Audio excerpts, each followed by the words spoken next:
Greetings and welcome to the final session of the Yale Climate Conference. I'm Jim Levinson, Director of the Jackson Institute for Global Affairs.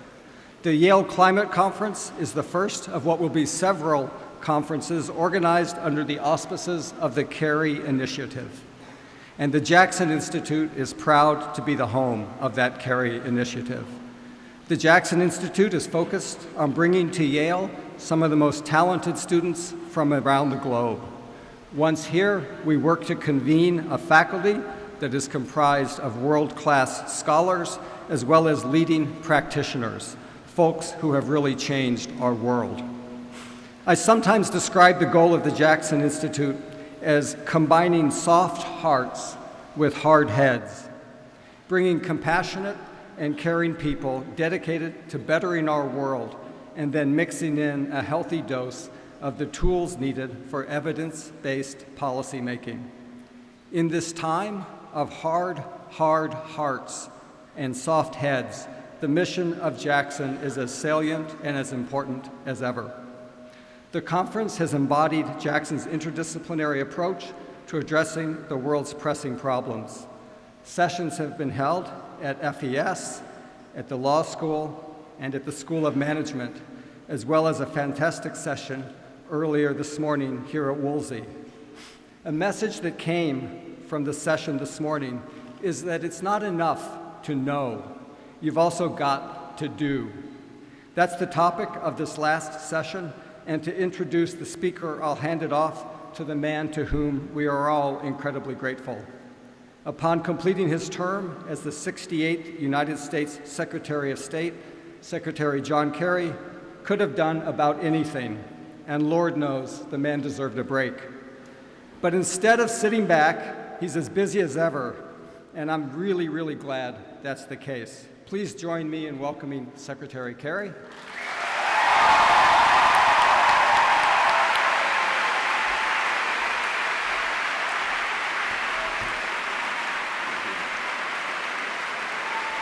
Thank you.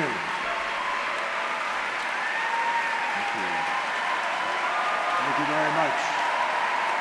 Thank you very much. Thank you. Thank you. Thank you. Thank you. Thank you very much. I accept the nomination.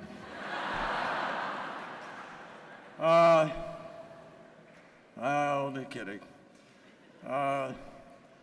Jim, thank you very, very much. Thanks all for coming out. We're going to have a really fun conversation, I think.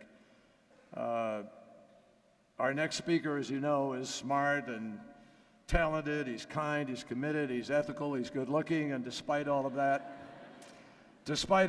they like him in Hollywood.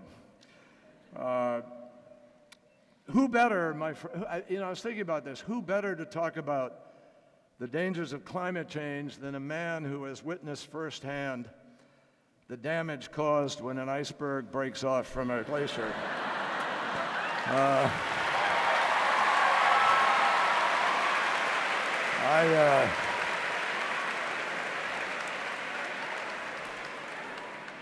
This guy's played a con artist, lawbreaker, a right-wing reactionary, billionaire, and these aren't just the people I served with in the Senate, folks. These are the characters this man has portrayed, and I also was thinking about in Titanic, his character froze to death. In Revenant, he almost froze to death. So I thought if there was one guy who would like global warming, this was it, over here. But in all seriousness, I've enjoyed a great friendship with Leo, and we have worked together, and particularly over the last few years, I've had a chance to see firsthand just how committed this man is. He's traveled the world. He is a UN messenger for peace. He's come to our conferences in the State Department. We started an oceans conference because a lot of people aren't aware of the relationship of what is happening to the oceans and to life itself on this planet. And 51% of the oxygen that we breathe comes from the oceans. But the oceans are increasingly in extremis. of the world's major fishing locations in all of the oceans, almost every one of them is either overfished or about to be overfished. And with the levels of pollution from development and just throwaway, coupled with excess carbon dioxide that is raising the acidification of the ocean, we see the bleaching of coral reefs, we see extraordinary downstream negative impacts. This is something that Leo's been deeply committed to trying to prevent and working on. And he came to our Oceans Conference in the State Department, and his foundation, LDF, the Leonardo DiCaprio Foundation, gave to the effort to have accountability on the global fisheries some $7 million in order to kick off our efforts to have that accountability. To date,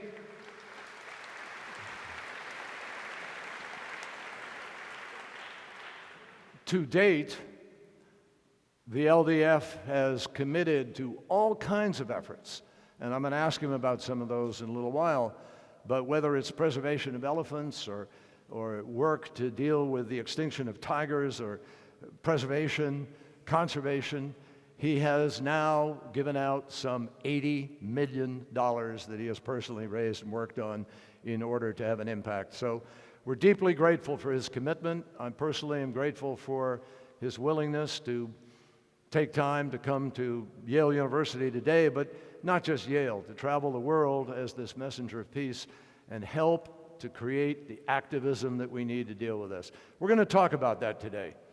You all may not realize it in coming here today, but you are the agents of the change that we need.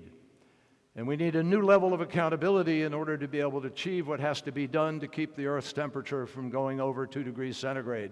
We are way behind in terms of what has to happen, and we'll talk about that today. We intend to have a two-way conversation. Leo's insisted that he ask me some questions, and obviously I've insisted that I ask him some questions. So I think it's going to be fun. I want you all to join me and we're going to start off, before Leo takes the podium, we're going to see about 3 minutes or so of the clips from Before the Flood, which is the documentary that he has worked to distribute on a global basis. So please join me in welcoming our special guest to discuss public activism and the way in which we are going to save ourselves from ourselves, Leonardo DiCaprio. Why don't you I just sit, right? Is the clip going to come on? Yeah, it's going to come on. Sit down, wait.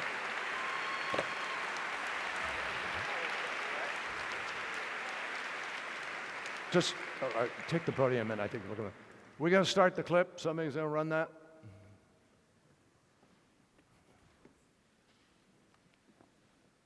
Well, regardless. Oh, here it comes. Here it goes.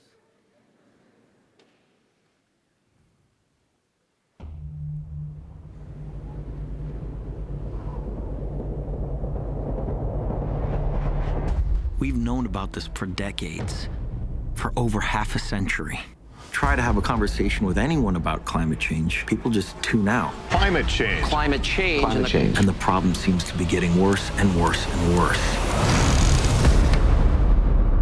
The truth is, the more I've learned about this issue and everything that contributes to the problem, the more I realize how much I don't know. Oh my God! Look at how violent that is. Paradise that has been degraded and destroyed. We're knowingly doing this. I just want to know how far we've gone and if there's anything we can do to stop it.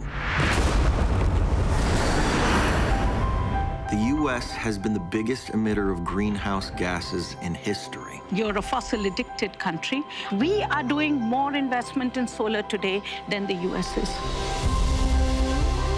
Half the people in office still don't believe in climate change. Why do you think there is such opposition about the science? I think it's politics. People are so arrogant to think they can change climate. The environmental issues have become the biggest reason for mass demonstrations. We want to hold them accountable. This is the most important issue of our time. Question is, can we change our course in time? You need 100 gigafactories to transition to sustainable energy. That would make the United States... The whole world. The whole world. All energy. That sounds manageable. All that I've seen on my journey shows us we had the means of stopping this devastation. Politicians do what the people want them to do. Once the American people are convinced, the politicians will fall in line very quickly. If we keep pushing, there's no reason why we can't solve this problem. The world is now watching. We ask you to protect it. Are we and all living things we cherish our history?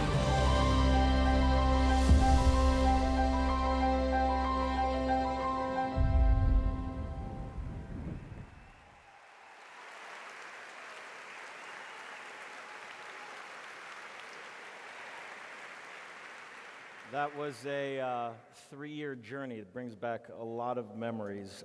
First off, how's everyone doing this afternoon? Thank you for having me here at Yale. I really appreciate it. And thank you to my good friend, Secretary Kerry, for not only his commitment to these issues, but his amazing sense of humor this afternoon. He had some pretty great jokes, and I didn't write any down, so I have no retorts. But honestly, our country does owe you a great deal of debt for your lifetime of public service. I want to thank you personally for your commitment to our oceans and for fighting to stop the march of climate change before it's too late. Let's give him a huge round of applause.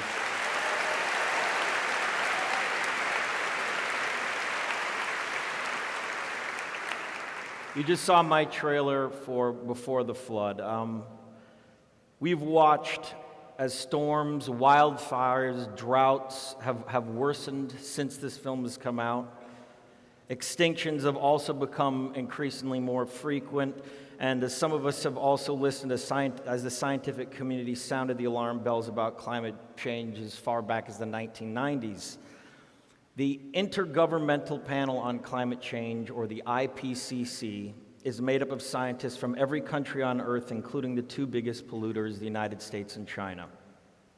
This renowned body presents their unanimous peer-reviewed findings to world leaders, to the UN agencies, and when they have, the trends have been nothing short of grim. In 1990, they told us that climate change was real and being exacerbated by human-caused carbon emissions, primarily from fossil fuels. In 1995, they warned that concentrations of this pollution were increasing in the atmosphere and would be with us for decades, even if we stopped polluting immediately. They also warned that long-term economic impacts of doing nothing about climate change would be absolutely catastrophic. In 2001, they reported the situation was getting worse, that humans are likely to be the primary cause of climate change. In 2007, their assessment included grim findings that foreshadowed an increased frequency and intensity of some extreme weather events. While climate change did not cause these storms that we're seeing right now, it is without doubt in the scientific community making them more extreme and more destructive. This news hits so close to home, given what so many of our fellow citizens here have experienced in the United States, throughout the Gulf, Florida, and the Caribbean, as they face still more powerful storms coming right this very second. In 2014, their most recent report, the IPCC told that atmospheric concentrations of carbon dioxide, methane, and nitrous oxide are at the highest levels in the last 800,000 years. Alongside this astonishing fact was their conviction that human influence on the climate system is now absolutely clear. It is extremely likely, with 95 to 100% probability, that human influence is the dominant cause of climate change. Now, these facts have been presented to the world time and time again, year after year, for decades. Quite simply, we are knowingly doing this to ourselves, to our entire planet, and we're risking our very future. And the cost of our inaction these past couple weeks has become even clearer. Katrina, 108 billion, Sandy, 75 billion, Harvey estimated to top 180 billion, and Irma, no one can even project yet. The mayor of Miami told me personally while I was doing Before the Flood that they spent $400 million just to raise the roads and install pumps to mitigate against rising sea levels. They're now imposing a $1 billion tax to install similar infrastructure, and Boston estimates they'll need over $10 billion to do the same to prevent catastrophic damage from the next Sandy or Irma that hits New England. And it's not just economic. The flooding this month in India and Bangladesh has killed over 1,200 people and has displaced 40 million. Yet with all of this evidence, this clear evidence from the scientific community, and the mounting economic price tag, there is still an astounding level of willful ignorance and inaction from the people who should be doing the most to protect us and every other living thing on this planet. Last December, I met with then President-elect Trump. I was accompanied by the head of my foundation, Terry Convening, who ran the EPA for California for 7 years. He presented him with a comprehensive plan to tackle climate change while also simultaneously harnessing the economic potential of green jobs. We talked about how the United States has the potential to lead the world in clean energy manufacturing and research and development. In fact, with the commitments from the Paris Climate Agreement, it could be the largest domestic opportunity in all of American history. All we need is the political will to see it happen. And since that meeting, the world watched as this White House appointed Scott Pruitt, a climate denier, to the role of EPA administrator, and he has since proposed a rollback on the protection of public lands, an end to the EPA's oversight responsibilities for water pollution, and threatened the future of the Clean Power Plan, a key to the United States' efforts to reduce carbon pollution. We watched as this White House pulled us back from the Paris Climate Agreement, the landmark blueprint, thanks to Secretary of State Kerry, for containing global emissions and slowing the increase in global temperatures. And we listened, as I said, that these powerful hurricanes that we're seeing with Harvey and Irma did not change the president's mind about climate change. I still believe that the United States has the potential to lead the world on this issue. We can only hope that the president begins to see it too before it is too late for all of us.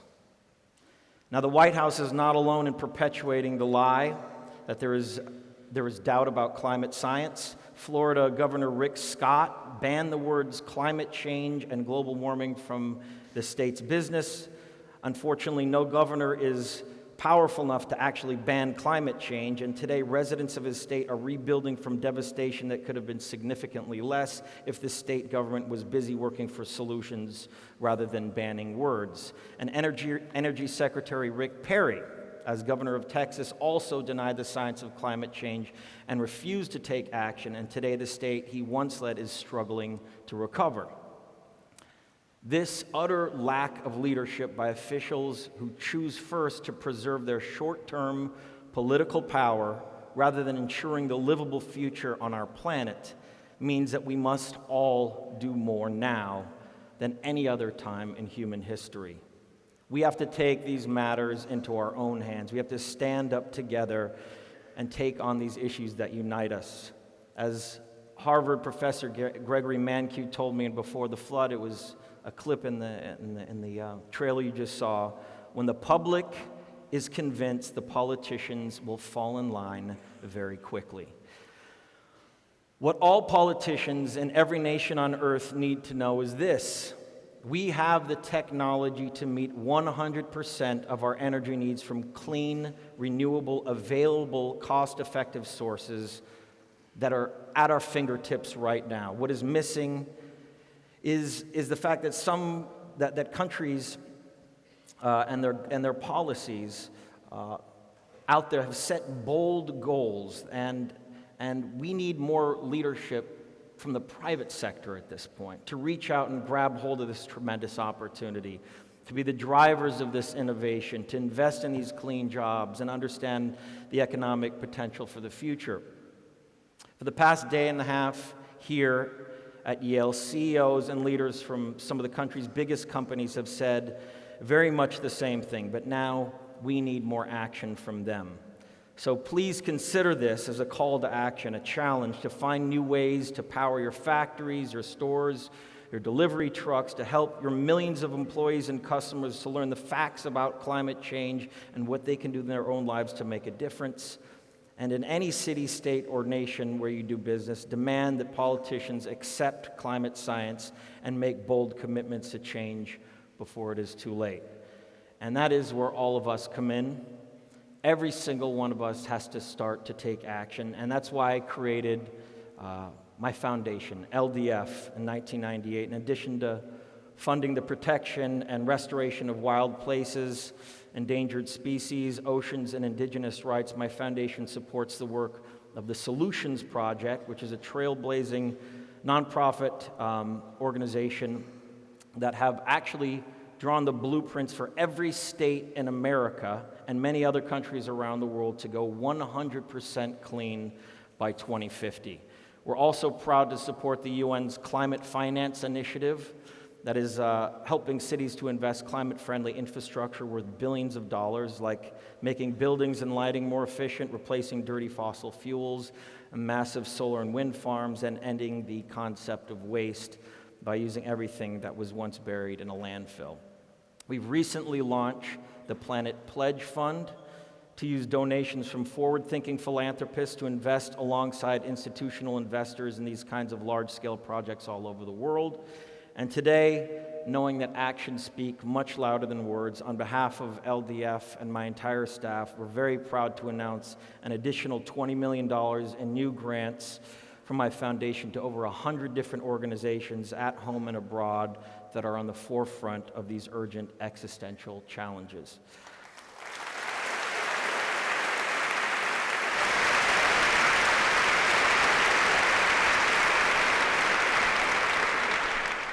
But my message to you is this: I urge each and every one of you to join this effort, to get involved as much as you possibly can. Your own future depends on your participation of this issue. Here are 3 simple things that everyone can do. First, vote. Vote in next year's midterm elections for politicians and candidates who admit that climate change is real, who believe in the science, and that it is one of the most important issues we need to address as a nation, and make sure that the next administration believes in the science of climate change and is committed to bold action. Use your power as a consumer. Educate yourself about this issue. Educate yourself about the companies that are providing the most climate-friendly products and support them. Boycott the companies that fund climate denial or contribute to the problem with their products. Third, organize. Support highly effective nonprofit organizations, charitable organizations that are working every single day on the ground to implement climate solutions and to defend the last wild places on our planet that help mitigate the damage from the onset of climate change. And for the students in this audience today, I urge you to become that next great climate scientist, that next great economist, that next great public servant, like our host John Kerry here tonight, and commit your career to making a difference on this issue. There's a lot of helpful information on my website, but again, my urgent message to you is simply to get involved. I wish I could stand here and tell all of you students that the impacts of climate change, including the most gut-wrenching events we've seen this year alone, won't be a part of your future, but that would be a lie. It's simply not the case.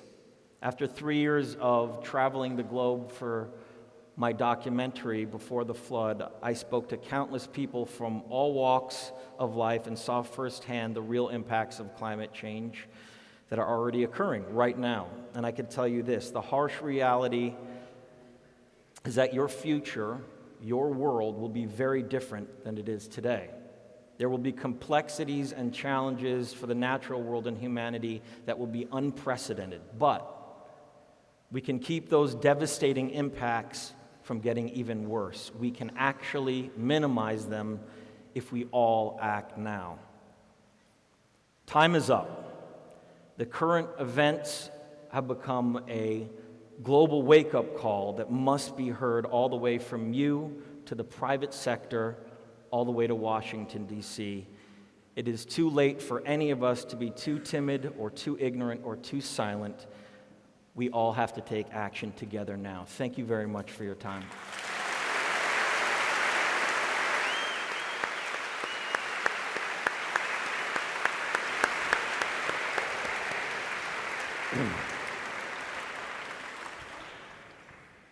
I was going to mention a little about your accomplishments in the environmental field before I start with any of the questions that I have for him. Number one, he helped organize the first Earth Day in Massachusetts when he was in his 20s. That should be an inspiration, and participated in a local teach-in, which is one of the first times he ever spoke out in public. Is that the case? Elected to 5 terms in the United States Senate, where Al Gore called him the Senate's best environmentalist, leading the filibuster that stopped drilling in the Arctic National Wildlife Refuge, and standing up to special interests with John McCain to write fuel efficiency standards for cars and trucks. As senator, he chaired the Foreign Relations Committee and helped to pass the New START Treaty to reduce the number of nuclear warheads between the U.S. and Russia, the last arms control treaty to pass the Senate. He elevated American leadership and made environmental stewardship a top priority, beginning a dialogue with China, and helped pave the way for the United States and China to work together to unite the world behind the Paris Climate Agreement on greenhouse gases. And finally, he also brought oceans diplomacy to the State Department, founding the Our Ocean Conference among nations to galvanize action, an effort that lives on today, and an area where Secretary Kerry continues to lead, heading to Malta next month to press forward on leadership as a global oceans ambassador. So thank you for not only all your political contributions, but everything that you've done for the environment. I guess I want to first start off by asking you, as a young man and being such a steward of our planet, how did you first become involved on your realization of the fragility of our planet, but when did you first start to learn about the science of climate change? So let me just, a disclaimer, folks. We did not prearrange that little advertisement. I apologize. I want to react if I can, I'll come back to that, but I really want to say something based on what you said to everybody. Because I was looking out there at all of these students, and I couldn't help but think back in time as you were giving them a charge and saying, look, you guys have got to be involved and you got to get out there and so forth. And I know that it's really easy to kind of sit there and you sort of process it for a couple of minutes and say, yeah, I got to get out there. But then you get out of this building and you're going to go back to class or homework or the next day or whatever's going on in your personal life. And it's always hard to kind of really focus and carry it on. But I want to say to you, I emphasize this to you as nicely, as humbly as I can, and not as a lecture, but just as a statement of fact, that what you're learning here is not just to get a job and go be part of the structure and sort of live your life and be successful and happy. What you're supposed to be learning here, in addition to that, is citizenship. And everything that Leo just talked about, the urgency of what is happening on climate, cannot be overstated. But you have to be careful not to state it in a way that it terrifies people so much they just don't want to get out of bed in the morning. And they say, I can't deal with this. And there's somewhere the sweet spot of sufficient motivation measured with all the possibilities of what can happen. But I will tell you, after all these years of experience in public life, if you don't do this, if you don't decide that you're going to be the agent of change and accountability, it isn't going to happen. It really isn't going to happen. And I can remember there were sort of 4 events that stood out during my time at Yale. Freshman year, we almost had a nuclear war over Cuba, and we had the Cuban Missile Crisis. Sophomore year, I was on a soccer field in the middle of a game against Harvard. To this day, I haven't looked up or I can't remember who won it, because a ripple went through the stands and we learned that President Kennedy had been assassinated. And so we lived through that.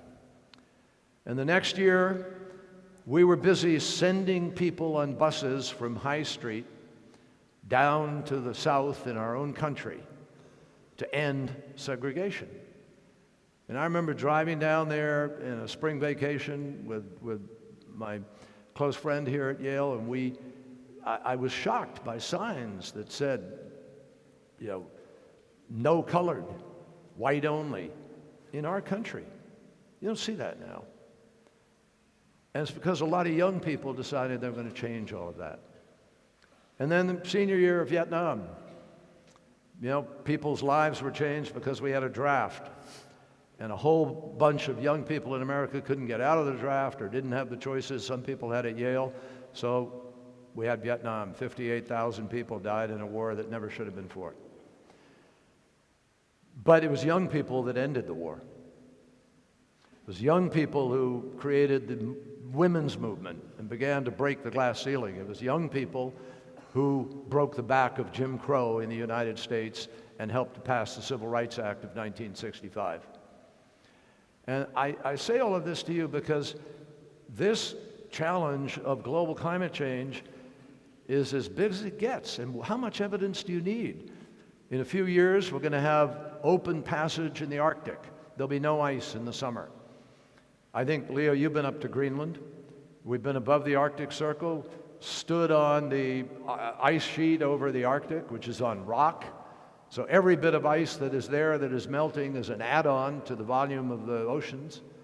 And I looked down a hole 100 feet deep and I saw a river running, a torrential river, as the ice is melting off. I went over the fjord. You saw it, what's called calving, as the ice falls off of the fjord, which you saw the photos of in the movie a moment ago. Every day, 86 million metric tons of ice are falling off of that fjord and floating out into the ocean to melt. And that is enough water each day to fulfill all the needs of greater New York for one entire year, each day. But it's not, it's melting, sea level rise. Greater droughts, greater fires. We just broke 3 records in the last couple of weeks. Irma, the most high velocity cyclonic effect in a hurricane, winds over 185 miles an hour for 24 hours. Harvey, greatest amount of rainfall in history in one storm. And then the fires that are decimating the western part of our country in record amounts and so forth. So I'm not going to go through the whole long list, but the point I'm making is that the evidence is overwhelming, absolutely overwhelming, of what is happening to us now. And in Paris, we made an agreement. 196 nations came together and said, our goal is to keep the warming of the Earth's temperature at 2 degrees centigrade. And if we can, 1.5 degrees centigrade. Well, we're already reaching a tipping point beyond which you can't come back. Last election day, I went to Antarctica. Many people say, does Kerry know something about the outcome of the election? Is he planning to stay there? And believe me, when I got there and found out, I almost thought about staying there. But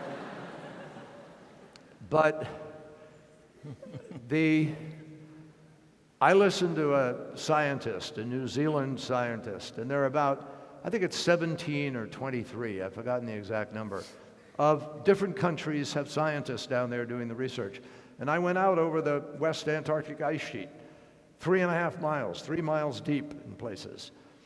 And they showed me the fragility of that ice sheet now, which has warmer water coming underneath it and creating instability. And they predicted the possibility that a very large chunk of it may break off. Well, just a few weeks ago in the New York Times, front page story about huge rift in the Antarctic ice sheet, and the Larsen ice sheet has already broken off with a size of the state of Rhode Island that's floated out into the ocean. Folks, it's happening.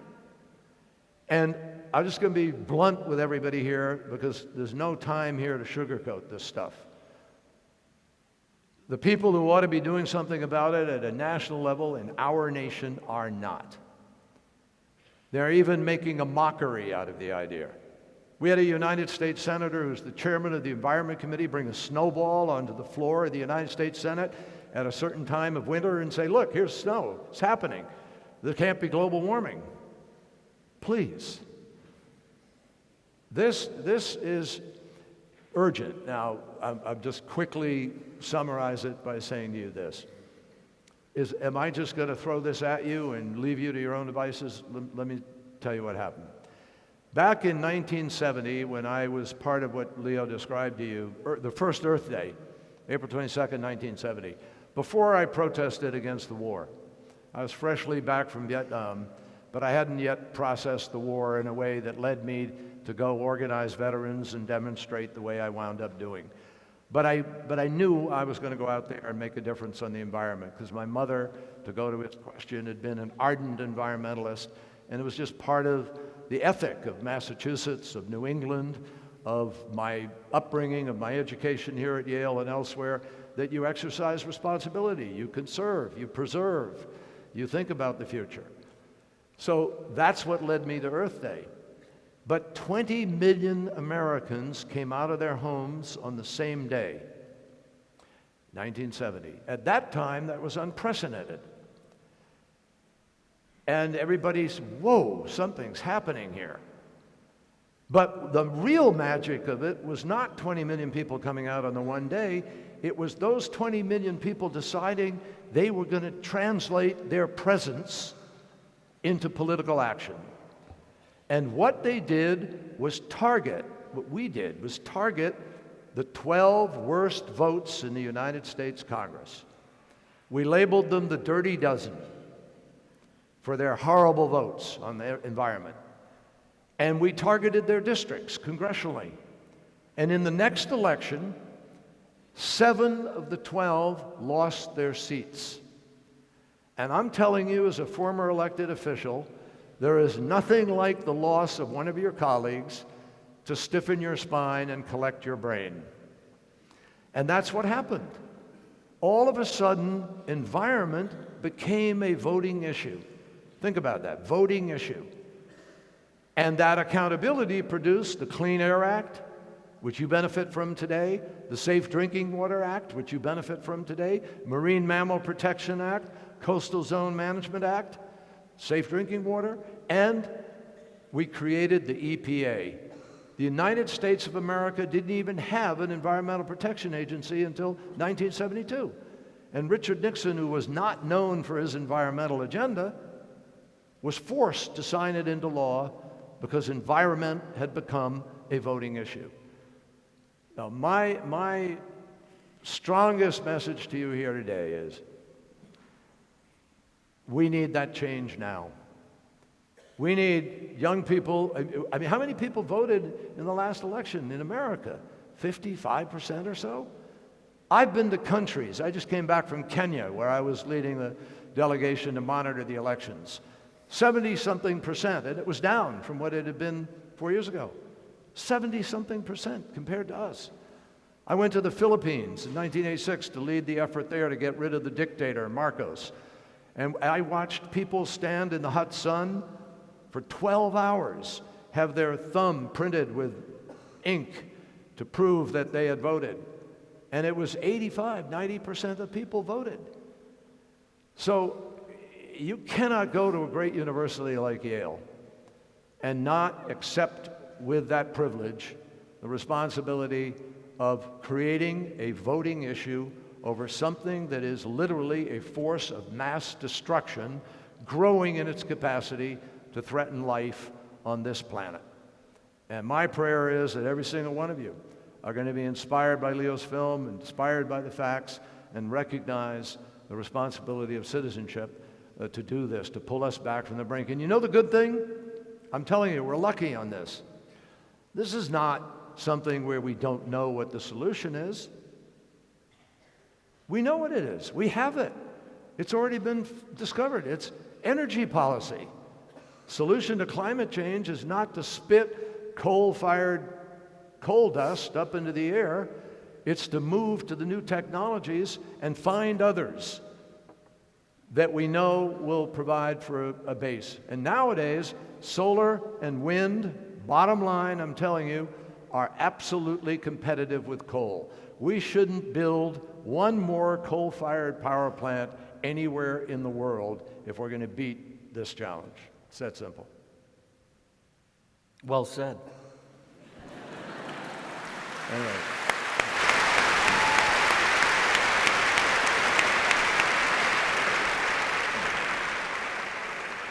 How did you get involved in it? What prompted you suddenly to... To tell you the truth, I lived in Los Angeles. I didn't grow up amongst nature whatsoever, but it was really documentaries. It was IMAX films about the rainforest that made me... I was actually looking at one of my first interviews when I was 13 years old, when I just started doing television and commercials, and I said, I want to be an environmentalist. I was committed to this issue. It was a passion of mine. And it wasn't until a little later in life that I actually wanted to become an activist, that I felt like I could use my voice, that I could make a difference, I could start a foundation.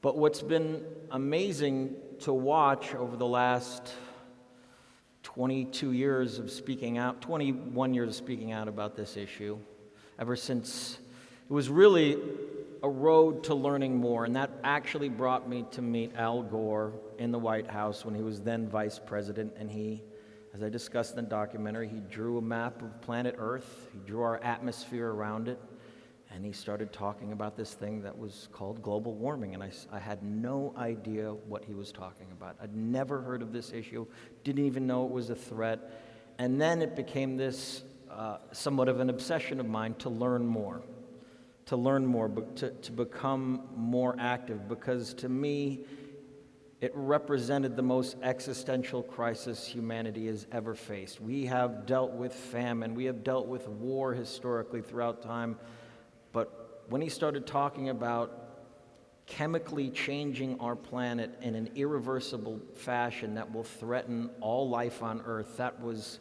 like the most surreal science fiction movie I could ever imagine.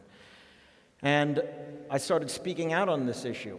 And what has been amazing for me as somebody who isn't a college graduate, who isn't a scientist, who's just a citizen that wanted to get involved in this issue, but being on this sort of campaign, so to speak, for global warming, climate change, you realize the amazing inaction that this country has taken. You go to anywhere else in the world, there is no argument about climate change.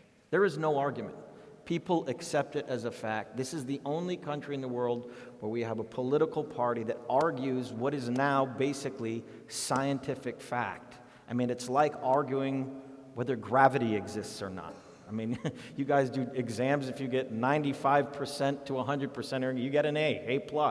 I mean, that is the scientific consensus. There's no argument to this. And yet, in the media, two people are able to have an argument. One person denies it, the other person is for it. It creates this everlasting argument, which is what so many of these organizations that are funded by fossil fuels want to happen. They want to continue the argument of what is now peer-reviewed scientific fact. And it is an absolute absurdity. And as the rest of the country, and I want to talk about the Paris Agreement, as the rest of the countries of the world are moving forward with this landmark agreement that you set in place, Here we are, the United States. We were the largest polluting country in the world.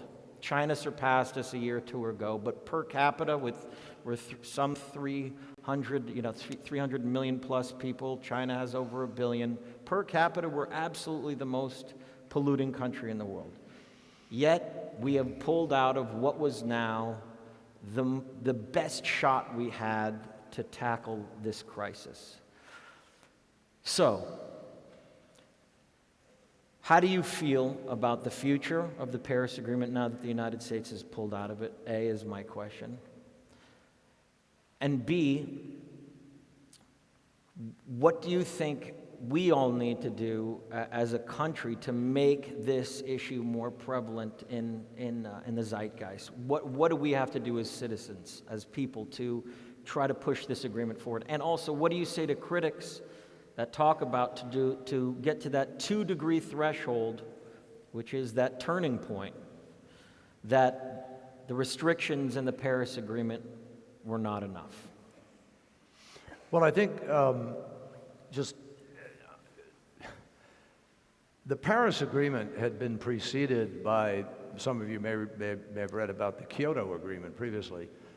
And in the Kyoto Agreement, which sort of laid the predicate for how we had to deal with Paris, there was a mandatory level of reduction for major economies in the world. Why? Because some 20 countries are fundamentally responsible for most of the emissions of the world. And the island states, for instance, or Bangladesh or other people, feel the negative impacts, but they're not responsible. They're not contributing significant amounts to make the difference in climate change. So when we couldn't pass Kyoto because there was sort of a pushback within the United States Senate and the Congress that, wait a minute, China's not part of this, India's not part of this, because they're developing countries, and they have to reduce, and that's a legitimate complaint. They weren't able to be mandatory reductions. So when we approached Paris, we said, all right, we need a different equation. We've got to get every country in the world engaged in this, but we're clearly not going to succeed in passing something through the United States Senate or the House if it requires more from the United States than the market will bear, politically and otherwise. So, and we also had a problem. In Copenhagen, 4 years before the Paris Agreement, China had led the G77 countries, the developing countries, to object to anything happening in Copenhagen. So we knew that if we were going to get something done, we had to change the equation with China. So within 6 weeks of my being Secretary of State, I went to China and negotiated with the Chinese, and we got the Chinese to agree that we would have a working group that would try to see if we could come to an agreement on an approach where each of our countries did what our countries were able to do, and then stand up together and lead the rest of the world to the watering hole in Paris. So it worked. 1 year later, President Obama and President Xi were able to stand up together in Beijing and announce what each country would do in an effort to be serious about Paris. That was a sea change moment. That was the moment when Paris became possible. And then we went to Paris, and 106 nations agreed, each of them, to a plan. So, when President Trump says to the people of the United States, I'm pulling out of Paris because Paris places an undue burden on the United States of America, my friends, the President of the United States is not telling America the truth. That's just not true. It doesn't place any burden on the United States. It only places what we agreed as Americans we were capable of doing at our schedule, our desire, within our limits of technology. And so the President has now taken this country of ours, which led the effort to create Paris, which is one of the leading emitters, number 2 in the world in terms of climate, and pulled it out of the Paris Agreement, claiming falsely that it is an excessive burden for our nation. All the president had to do was say, you know what, I think the Obama folks asked too much of us, I'm going to do less. I'm going to change the targets. But he could have stayed in Paris. The result of pulling out is that we have ceded to China alone leadership which the United States had. We're going to make it much more difficult for our businesses to be able to do business in this sector. Our credibility is hugely damaged, and we lose momentum, which is absolutely vital to our ability to be able to meet the goals. Now, here's the upside, and there is an upside to all of this, and it's quite a remarkable story about citizens and about leadership. Notwithstanding what President Trump has announced that he is pulling out, I'm proud to tell you today the American people are not pulling out. And today, right here on this stage, we had Governor Brown of California, Governor Inslee of the state of Washington, talking about what their states are going to continue to do to live up to Paris. And so, I can sit here and tell you that we have 29 states in America that have passed what is called a renewable portfolio standard. So those 29 states have laws requiring them to now diversify and get into alternative, renewable, sustainable energy. That's 70% of the American population represented in those 29 states, because it includes big states like California, New York, and so forth. In addition to that, we have 8 states in America that already have a voluntary renewable portfolio standard. So doing your best Yale math, that's 38 states of the United States of our 50, all of which are committed to move forward to alternative renewable energy, equaling 80% of the population of the United States of America. So guess what? The president has hurt us with a false rationale for doing something that we didn't have to do. He has pulled America out of leadership position. He's hurt us by not being at the table to help shape this going forward. But America, because of the commitment of people in those states, we are going to meet our Paris goal, and I believe personally we will exceed the Paris goal as a result of the commitments that have already been made. Now here's the problem. Paris doesn't do it. When we went to Paris, we knew that we were not setting a goal that was going to achieve the 2%, because we couldn't do mandatory. So what's the benefit? What's the great virtue of it? Here's the virtue of it.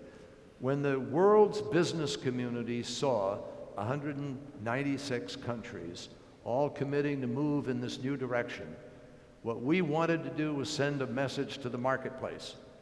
And here's what's happened. Since Paris, for the first time in history, by a factor of 2, twice as much money has been invested as a result of 196 countries making a decision.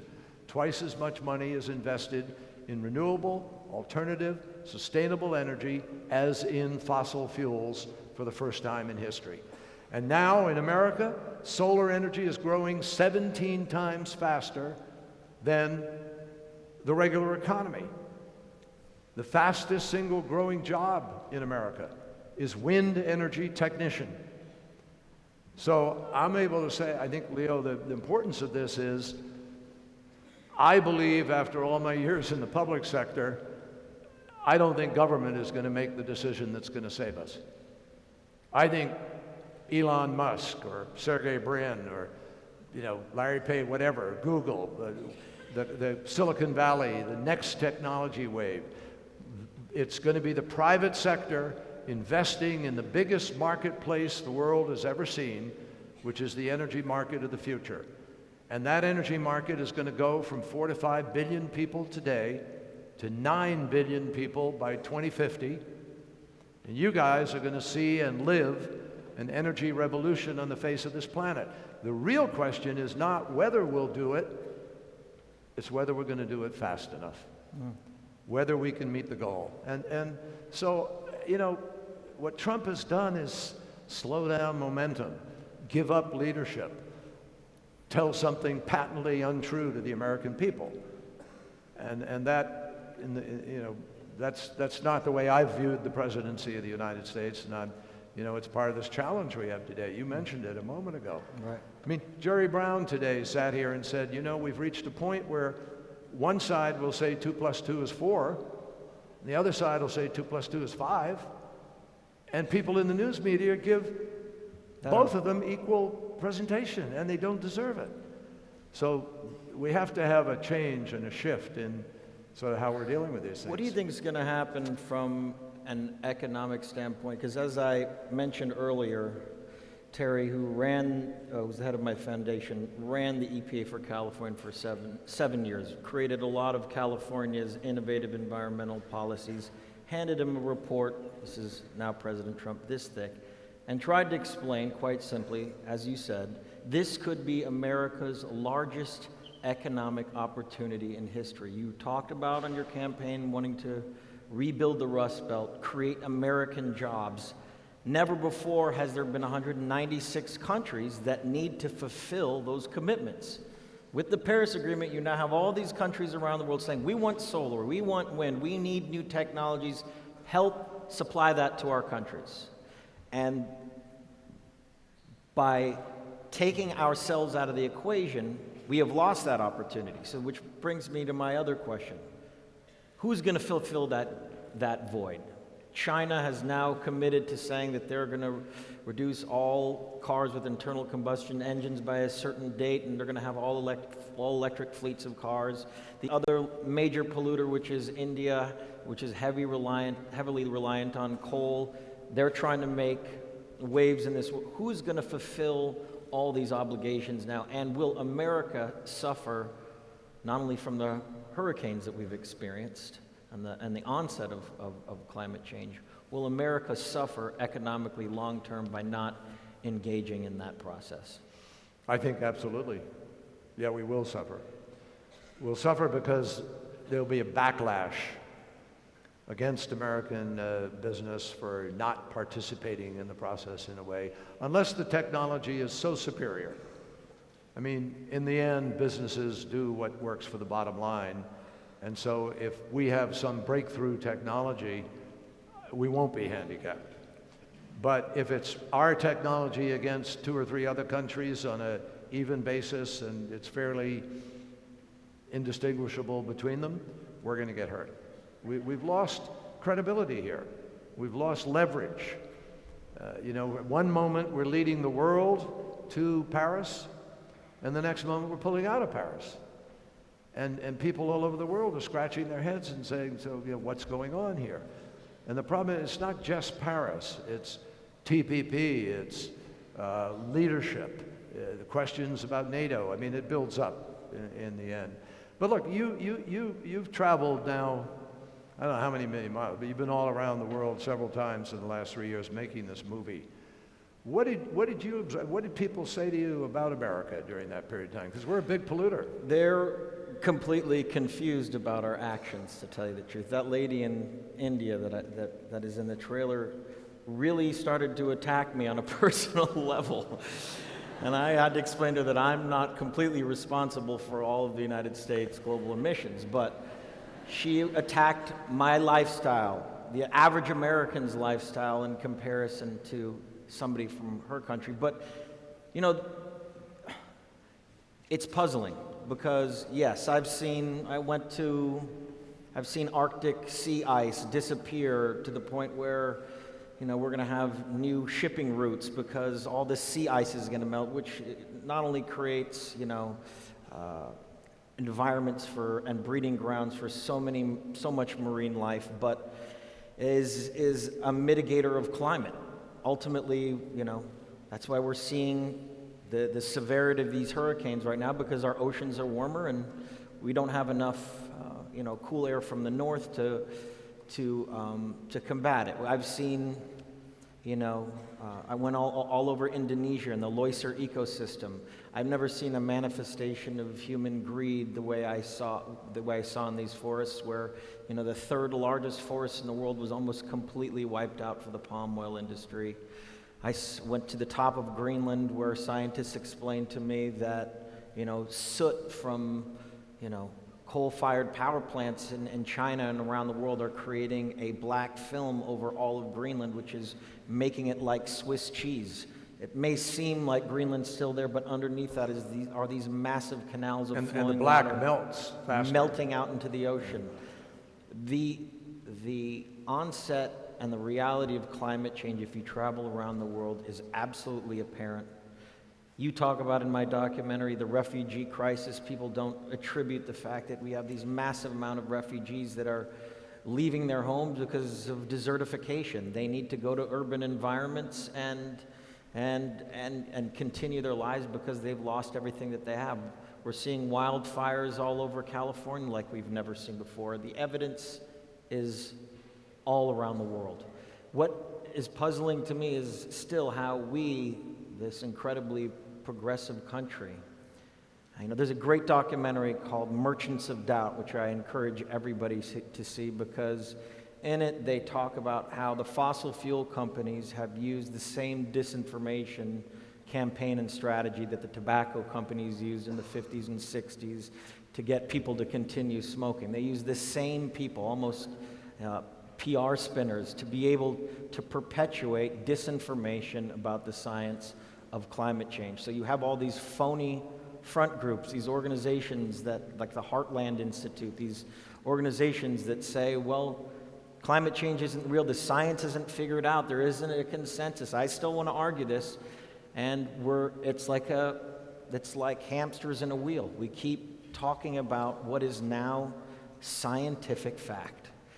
Why have our oil, coal, and gas companies, people like the Koch brothers who funded so much of this information, and you can read about that, I'm not saying anything controversial. Why have they had such a stranglehold on our political system, whereas other countries talk about climate change, like I said, as if it were gravity? Why is this country still so influenced by these forces at be? Yeah. It's, and look, that's the question, folks. And we had Secretary Jim Baker over in the law school a little while ago. He's been a Secretary of State, a Secretary of the Treasury. He's been a White House Chief of Staff. He was chairman of 4 campaigns for President of the United States. A very capable, distinguished public servant. And he has put forward a plan to price carbon. He and former Secretary of State and Treasury George Shultz and others, Secretary Hank Paulson. The reason this is important, they're all Republicans and they're all pretty conservative, but they are trying to change the debate. And today, at the session we just had at the law school, for the first time in several years, we had Senator Lindsey Graham of South Carolina, and we had Senator John McCain of Arizona. Both wanted to come. They couldn't come at the last minute because of legislation in the Senate, but they videoed in, and both of them made powerful statements about how critical it is. They accept that global climate change is happening, they accept that human beings are causing it, and they accept that we're going to have to change what we're doing. That's a huge leap compared to this denial that is pervasive within one particular party. But the key is we're not going to win this battle if all we do is point the finger at the other party. We have to find a compromise of some kind in which neither side wins or loses, in essence. And there may be a way to do that through carbon pricing, where you kind of buy an insurance policy. When you have, let's say you're a denier. You don't believe the science completely. Well, okay. It's hard to do that when 97% of the scientists of the world who deal with climate all agree, and most of the leaders of the world have come to an agreement. But let's say we'll give you the benefit of the doubt.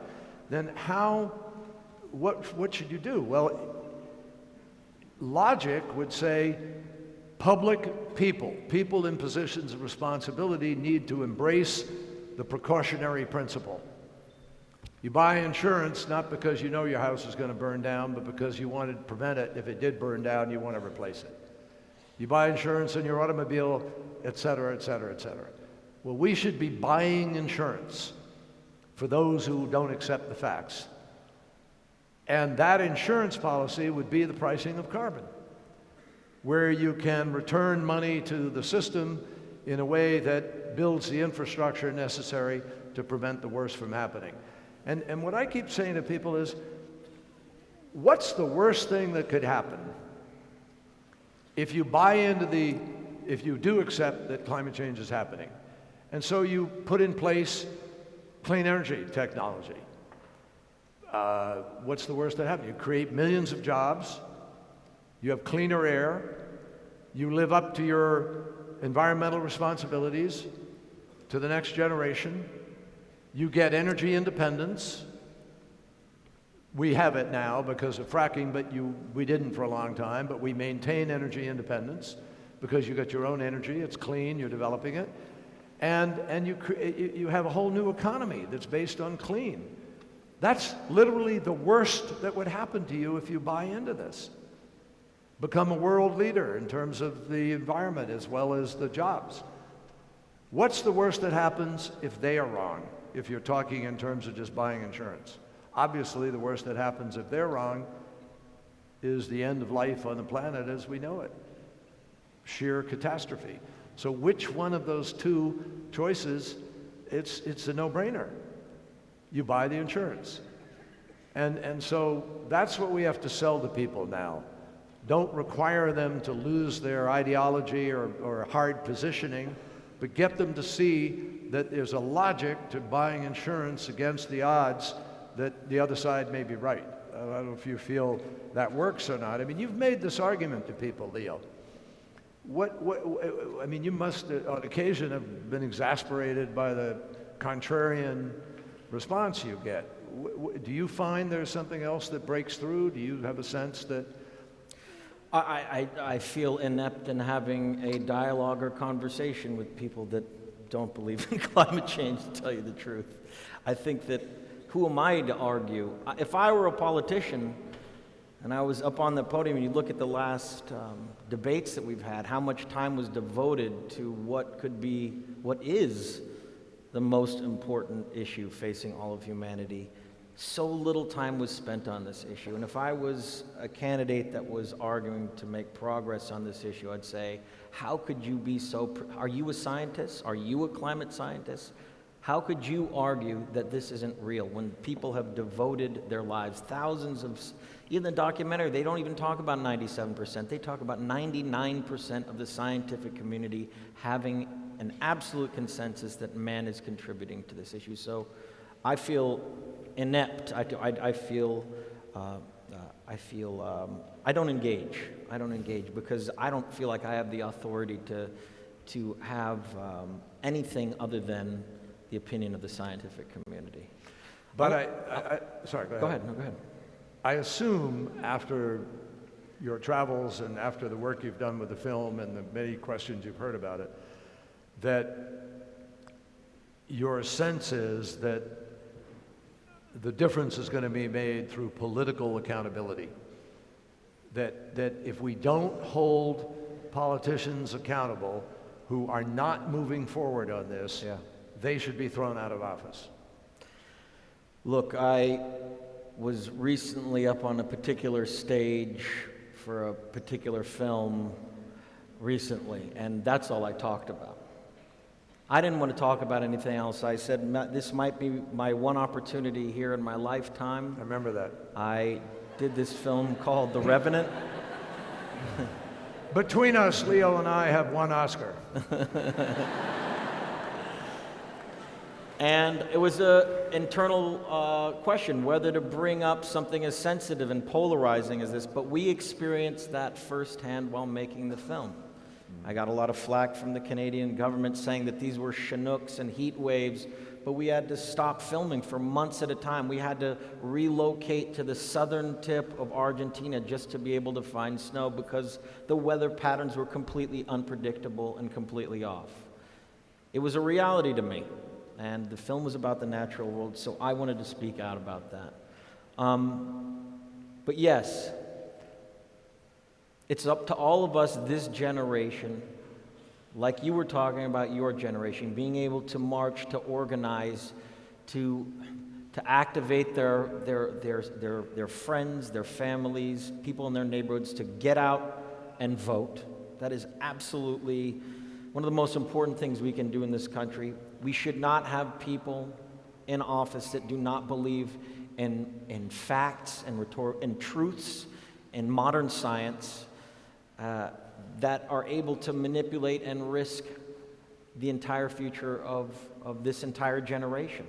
You all need to become active. You need to be involved in this issue. You need to do what you can, because truly, from making this film, I've seen how much is at risk, and the list goes on and on, from the wildfires to the hurricanes to rising sea levels to, climate refugees, as you spoke about in the documentary. I mean, we're seeing the impacts of climate change every single day, and they're just getting worse and worse and worse. Each year is getting hotter than the next. Even if you don't believe in science whatsoever, it's hard not to see the tactile, the tangible things that we see on this planet that seem so incredibly obvious. So, the more I've learned about this issue, the more I've become terrified, to tell you the truth. I'm doing a new documentary about methane. You've done so much work on oceans, the protection of our oceans, the health of our oceans, the fact that so much of this carbon is being absorbed into the oceans. We're actually not even seeing on land the ramifications of the amount of carbon that we're emitting into the atmosphere, because the oceans are absorbing so much of it. And they're at capacity now. So I'm really scared. I am really scared for the future, because the scientific community is saying that the oceans can no longer absorb that much carbon. They're becoming acidified. They're warmer. We're seeing dead zones all around our oceans, and the methane issue is something that absolutely terrifies me. Like I said, I'm doing a new documentary. We talk about this inert methane that is underneath the ocean floor all over the world. It's frozen. It's not harmful to us in any way, but is 40 to 50 times more of a powerful greenhouse gas than carbon. And we're seeing methane leaks all over the world starting to sprout up because of the temperature of our oceans. These leaks are starting to happen. We're not going to be, and warming leads to more warming. Right. So that carbon is now making the methane start to leak out, and that's 40 to 50 times more of a powerful greenhouse gas than carbon. We are at that turning point right now, and we're going to look back at this moment in history, and frankly, this administration, and certain people are going to be vilified for not taking action. They really are. And it's up to this generation, it's up to all of you to really get involved and make a difference, because, as I said in the documentary, what I saw on my travels absolutely terrified me. It was terrifying. Well, this is a sobering way to sort of bring this to a close, but I want to confirm a couple things, folks. While the facts are terrifying if you look at them and presume you do nothing, that's terrifying. Thus far, we have not been doing enough. But as I said earlier, the solution is there. It's right there. We know what we can do. We put smart grids in places. We don't even have a grid in the United States of America. Do you know that? There's a great big hole in the middle of the country. No grid. We can't take wind energy from the southern part of our country and sell it in the north. We can't take wind energy from Minnesota or Iowa and sell it in the south. We have a West Coast grid, East Coast grid, a little bit of a grid across the north of the country, and then Texas has its own grid. That's it. So the solution is what? It's to build a grid. It's to use the ingenuity and investment that we have in America. It's not hard. What's hard is the politics. And you can help change the politics. I have this little thing I'm holding in my hand here. I was given this when I went down to Antarctica. It's air from the South Pole. And on this vial, it says, cleanest air on Earth. Let me get a hit of that. What? You want that? Actually, when I finish saying what I want, he'll regurgitate it. He won't want it, because the cleanest air on Earth is well above what scientists tell us is permissible, and that's at Antarctica, 401.6 parts per million.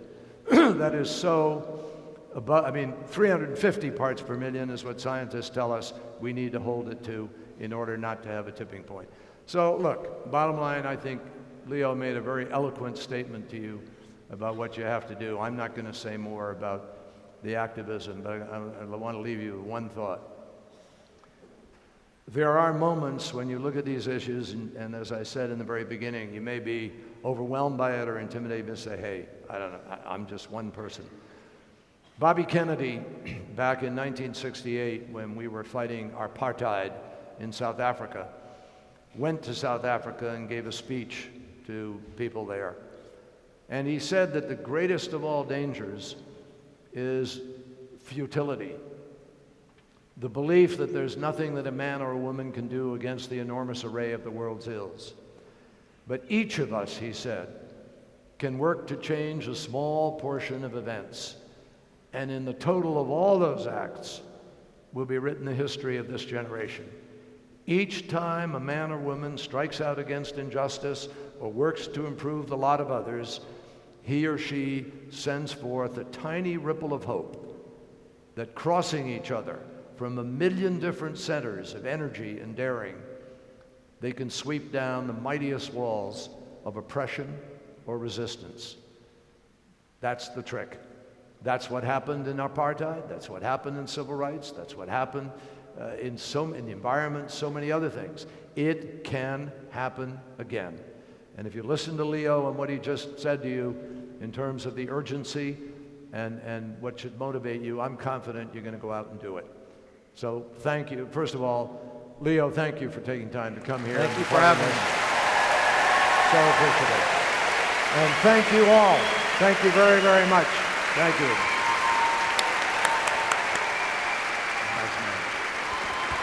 We're going to get that photo again.